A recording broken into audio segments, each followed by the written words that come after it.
আসসালামু আলাইকুম, কেমন আছেন সবাই? আশা করি ভালো আছেন। আলহামদুলিল্লাহ আমরাও মোটামুটি ভালো আছি।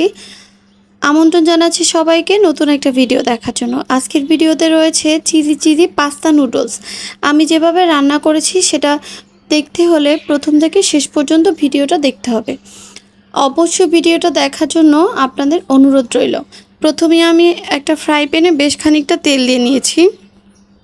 আমার নুডলস আর পাস্তাটা আমি একসাথ করে আগেই সেদ্ধ করে রেখেছি, ধুয়ে পানি ঝরিয়ে রেখে দিয়েছি। এবার তেলটা গরম হয়ে আসলে দিয়ে দেব পেঁয়াজ কুচি আর রসুন কুচি। পেঁয়াজের কাঁচা ভাবটা চলে যাওয়ার সাথে সাথে আমি দিয়ে দিয়েছি কুচি করে রাখা রসুন এবং দিয়ে দিয়েছি কুচি করা কাঁচামরিচ। এবার আরও একটু ভালোভাবে ভেজে নিব। এর মধ্যে আমি দিয়ে দিব গ্রেট করা গাজর কুচি। গাজর কুচিটা অপশনাল, কেউ চাইলে দিতে পারেন আবার নাও দিতে পারেন। আবার কেউ এখানে ক্যাপসিকাম ইউজ করতে পারেন, আমি এই ক্যাপসিকামটা ব্যবহার করিনি। আমি এখানে একটু গাজর দিয়ে নিয়েছি। এবার বেশ কিছুক্ষণ গাজরটাকে ভেজে নিব, ভাজা ভাজা একটু সেদ্ধ করে নিব।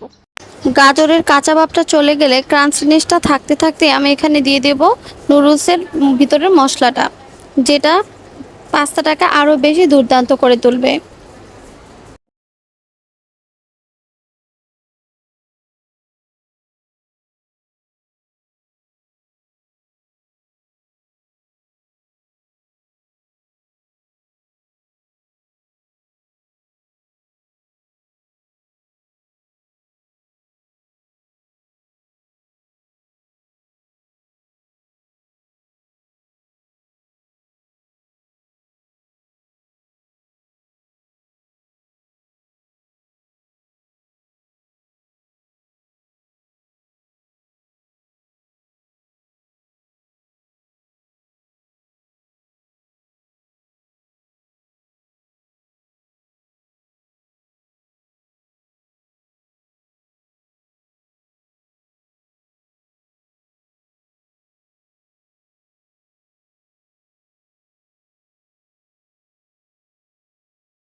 ডিমটাকে গাজর, পেঁয়াজ এবং সব রকমের মশলার সাথে একসাথে মাখো মাখো করে নিয়ে এবার আমার ধুয়ে ঝরিয়ে রাখা নুডলস এবং পাস্তা একসাথে দিয়ে দিব।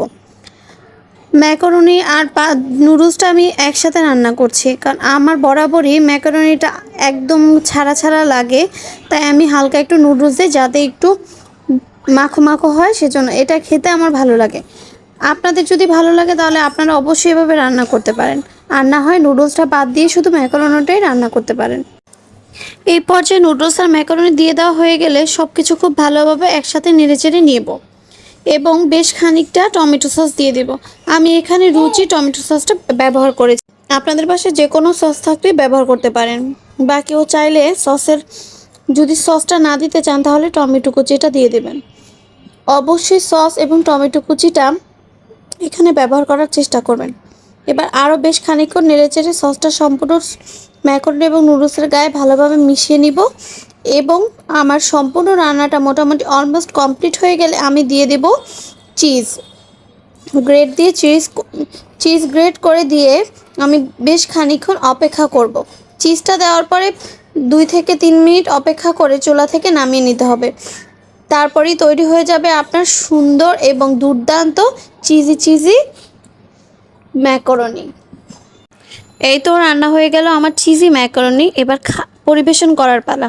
অবশ্যই চিজি ম্যাকারনিটা গরম গরম পরিবেশন করতে হবে, না হলে চিজটা শক্ত হয়ে যেতে চাইবে। আজকে এই পর্যন্তই, দেখা হবে পরবর্তী ভিডিওতে। সেই পর্যন্ত সবাই ভালো থাকবেন, আমাদের জন্য অবশ্যই দোয়া করবেন।